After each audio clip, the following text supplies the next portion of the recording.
Ассаламу алейкум. Ассаламу алейкум. Алейкум ассалам. Жақсы. Сенің жақсы болатын. Бер, құдай болса. Сарай қораны салдыңыз. Салдық, құдай берсе. Ағам маған хабарланды, көп болып қалды. Мен еме мүмкіншілік болып ем келіп отырамын яқа. Адрес Ыстықкөл, область Ыстықкөл район. Қашатайлы. Қашатайлынан. Сарайды салдық. Қашан салдық аға бұны? 3 жыл болды салғанымызға. 3 жыл болып қалды. Қанша размерде бұл салынды? Бұл сарайдың размері 20-ға 10. 20-ға 10 болып қалды. Үстінде сенавал. Сенавал. Қампасы жемге қампа қаяқта болып қалды? Бұл қампа бұл сенавал еменді қылғанымыз контейнерді. Контейнерді? Бияңыдағы мұны навес бар бияқта? Навес бар да. Бұл лемеулерге чарва. Құлын, тай, пайларды кіргізіп қойған. Енді бұл сарайда қандай расчетмен салынған сарай? Емне байлайсыз бияқта?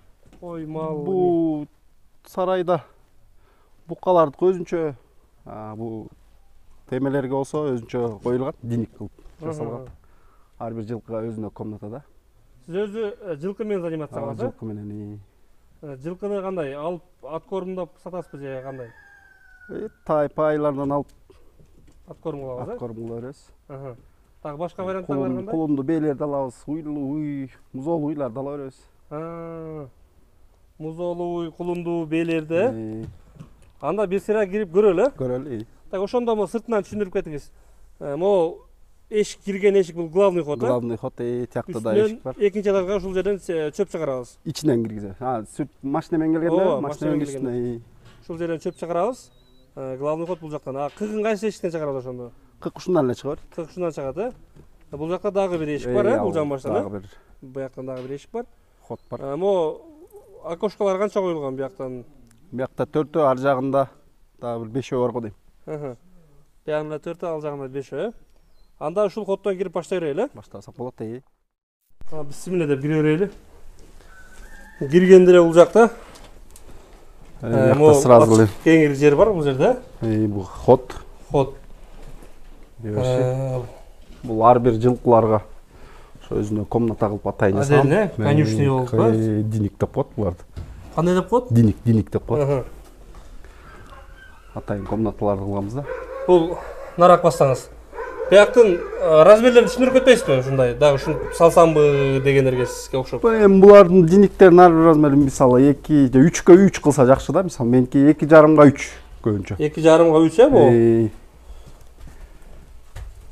Бул жерден только бу айгырлар турат да? Же кулунду беледе турат? Булар жа туучу белерди да киргизем.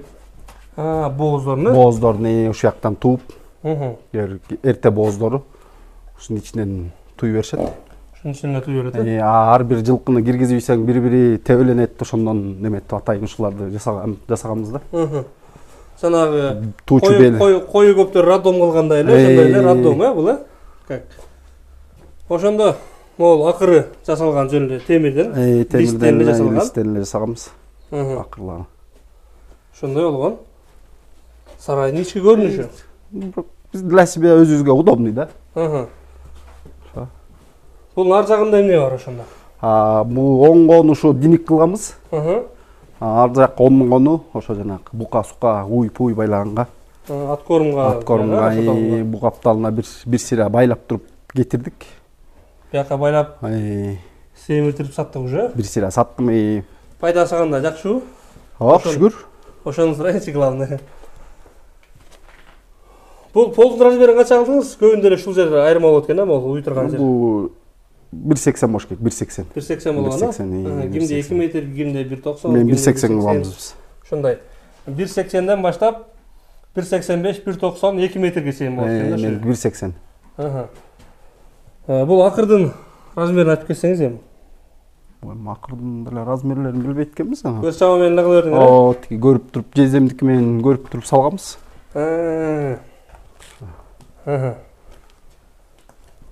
Ошондой болгон, ар бирине бөлүп. Ошо мияктыкы азыр 20 баштыкына место бар. Бул жакта оңго, бул жакка оңго бар. Миякта оңдо, мияктыкына оң. Биякта оң, биякта оңго бар, ошо жалынган мына. Мондай профилден стойкалар коюлган. Мен ар бир көп немелерде көп королордо жыгач жасалыптыр. Биз эсептеп көрүп эле неметсек бир 10 миң, 15 миң разница экен. Улча мен темир кылып таштагам да ушундай. Вечерак кылыпчы. бышыраак болот. Бышыраак болсун да, Ана мо тургандагы көзгө дагы жакшы, көзүнүн иши түп-түз болуп ошону расчетун ошого кылганбыз да. Ошондой алган 15 000 разница бар. Ошондо эми бул үстүнө бул жерден кайсы материалдар өзүңөрдөн чыкты ошондо? Материалдар бүт эле сатып алдык негизи. Бүт эле сатып алдыңар? Сатып алдым. Ошондо мындай уста акысы менен, строительдердин иш акысы менен ошо кеткен расход ошо баары биригип ушул наркы навес кошулуп, ошондо мол сарай кошулуп канчага кетип калды ошонго? Бу 20га 10го анан тиги навес поместерлер менен кошо меники, по-моему, где-то 1 миллион кетти. 1 миллион кетти. Жасалган бүт работалар. Бул жерде өзүңөр эч нерсе кылган жоксуңар да? Өзүм иштеген жокмун, рабочийлерге төлөп. Только бар жоктун баарын сатып келип аттыңар? Сатып келдим. Жалгыз курду бул эмени. Кайнагам өзү курду жалгыз. 4 айдын ичинде. 4 айдын ичинде, Азыр бияктагы навеси дагы айтып кетели. Пескоблоктун үштүгүн билбейсиз, канча штук кеткен? Где-то 1400 кетти го дейм. Могу диниктер менен кошо чогуу.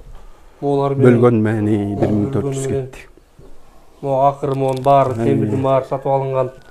Бул темирлер өтө кымбат, Темирлер кымбат эле. Где-то 50 000ден ашык акча калдык окшойт. Бул жакта могу навестин размери канча да? Мяктыкы где-то навестики. Көз чама менен. Көз менен где-то бир 10 барбы? Баягы 10 бар. Где-то 12ге 4 го дейм ушуна. 12ге 4, 12ге 4 размерindеги. Үстү монтип. Бул жерде эч бир өзүбүздүн бактан эчтеке кыйып эчтеке койгон эмес. Бүт эле сатып алдык. Баары эле базардан алынып келген мына. Бул мыякка кулун ошо майда чарба сарбаларды киргизгенге ошого лайыктап койгонбуз. Биякында дополнительный неме? Дополнительный машина кирип, буяка деле түштүрүп берет. Чөптөрдүчү. Ошондо где-то 1 миллиондон тегерегинде кетти, ошондо. Сарайдын өзүндө эле, сарайларга 1 миллион кетти. Анан эми немени айтып кетиңиз эми? Опытты айтып кетиңиз эми, кандай болуп атканда жок, кайсы менен занимация кылган болот, кайсы менен болбойт. Мал койдун ичинен сиз жылкынын айырмасын түшүндүрүп кетсеңиз болот, например. Эми жылкыныкы деле мен деле ошо. Жылкынык меники жалаң немеле алчумун. Кулунду бейлерди алып. Ошондо кулунду бей алып туруп, аны кандай кыласыз? Кулун алып калып, бейсин жайлоого чыгарасызбы жагандай? Кээ бир кысыр калгандар бар. Мисалы, жакпай калгандар бар. Бейни кайра сатабыз, тиги кулундарын алып калабыз. Кулун алып калып. Ошондо бейни семиртип сатасызбы? Семиртип сатабыз, семиртебиз обязательно. Ошондо кандай ал деле жанагы музолу уйдай элеби? Бул, то есть, могул эгер бей болсо, бул кулуну калат дагы, анан бул өзү кулунду келген баасын кайра жаап кетет, жеген жеми. Мисалы, өткөндө бир кулунду бей алгам 70ке. Кулун өзүмдө калды. Бейни өзүн сатып ийдим кайра 70 000ге. Кайра 70 000ге? Аны өзүнү кулунду бейни 70ке алгам. Ошондо анга дагы плюс бир аз жем жеди ал, 1 ай байладым. 1 ай байладыңыз, Ошондо канча болду? Ошондо кулун канча сомго түшүп калды сизге? Ошо жеген жем минус. Кулунду азыр где-то 40ка сатса болот. Кулунду 40ка сатса болот. Где-то бир 10 000ге жем жедиби бей өзү? Эми биз деле немени сатып албайбыз. Жем канча кеткенин деле билбейм. Эми 5 000дики кетсе керек. 5 000дики чама менен, Биздики өзүбүздүкү жерип бери өзүбүздүкү бар. Жемин баары өзүбүздөн. Мына ушул деле чоң плюс да, например. Өзүңүздүн жериңиз болсо, өзүңүздөн жем чыгып турса, жем өзүбүздөн да, жем чөп бүт эле өзүбүздөн. Бунун баарын сатып алсаңыз, пайда азыраак калып калат. Пайда анда азыраак болуп калат. Анда выгодасы жок болуп калат да, эсептеп көрсөң. Болсо да азыраак болуп калат. Азыраак болуп калат. Ошондо бияка уйларды байлап саттыңызбы жакында, кандай болду? Жылкыларды саттым. Жылкыларды саттыңыз, Ошондо орто эсеп менен жылкыдан эгер сыр болбосо, канчадан таштайт жылкы ошентип кулунду? Мен бир тайларды бир где-то 2 ай мурун 1 жашка чыга элек кулундарды алгам. 22-23дөн алгам. Где-то 1,5 ай байлап, кайра 35ден бердим да. Ошондо таза пайдасы кандай болуп калат? Эми 10 000 болуп калышы мүмкүн. 10 000 ошондо канча? 1,5 айда, 1,5 айда. 1,5 айда 10 000ден таштаса, ал жакшы да. Жакшы эле, Кудайга шүгүр. Андан плюс минус чабандын эмесин чыгарсаңыз да. Ошондо бул компанияны ичин атайын бирдеке кылып бөлдүңөрбү же жөн эле кирип төгүп койсоңор ичинде? Бишок менен киргизип таштайсыз.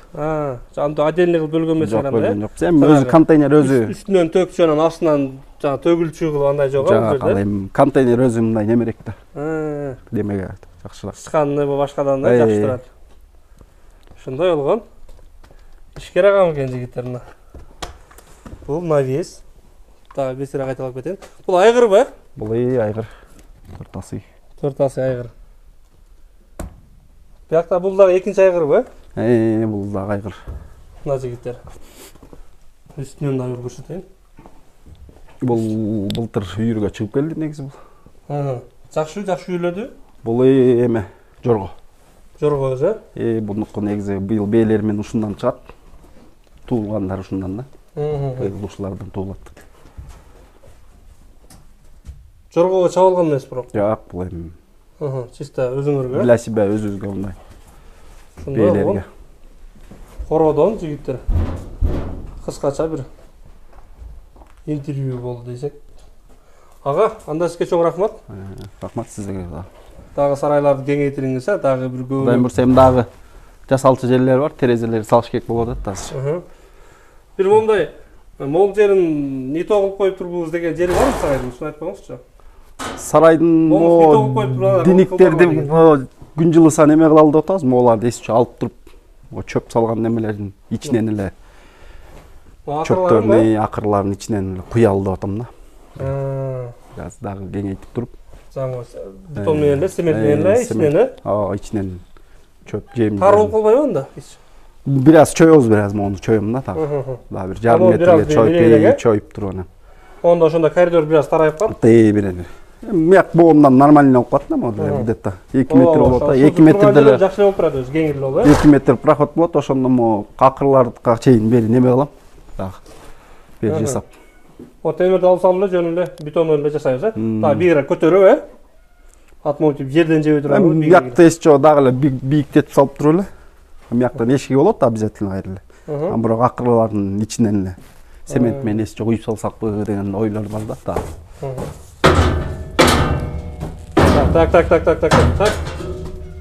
Тополоңуз кең болду.